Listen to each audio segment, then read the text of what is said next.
everybody. Back out here, it's warming up. Cool water's still chilly. And I came in not really knowing what I wanted to talk about, but obviously I've been reading nothing but things about the Super Bowl yesterday. So I figured, what a perfect topic.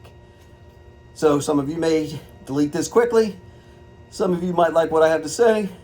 And some of you might just want to be curious to listen. But the first thing I read was our president saying how divisive the halftime show was. And I find it hard to categorize a show divisive with the two messages being that love is stronger than hate, and together we are America. So I think that argument has to go right out the window, because I really found it to be a inclusive and supporting some parts of the American culture that maybe get overlooked too often. The second big complaint I've heard from people is, well, it was all in Spanish and I couldn't understand anything. But that's the beauty of music. Music carries a vibe and an energy that you don't need the words to always understand. You know, I think about myself, and a couple months ago, my wife and I, we went to see the Buena Vista Social Club in Charleston. Entire show in Spanish. It was a Cuban show, so I didn't understand a word that was said. I danced. I was elated. The vibe was incredible. Positive energy. I didn't need to understand the words.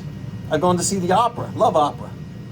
I don't understand the words of opera, but I get the emotion and the passion and the feeling. And if I'm being totally honest, I love Pearl Jam. But there are days I couldn't tell you the first thing Eddie Vedder is saying if I don't have the lyrics in front of me. So that one kind of goes out the window. For those people that needed a translator, well, we live in 2025. All you have to do is hit the closed captioning on your TV and put it in English, and you have a built-in translator. So my argument is, I'm fine with people saying, I don't like his style of music, or I don't find his voice appealing.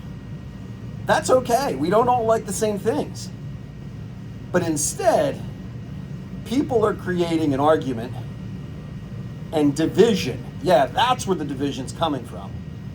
People are creating an argument or a division for something they had already put in their heads before the show ever started.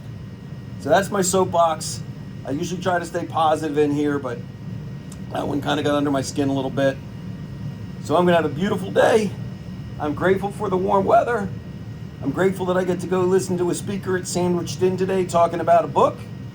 And I'm grateful for all the wonderful people in my life that I love.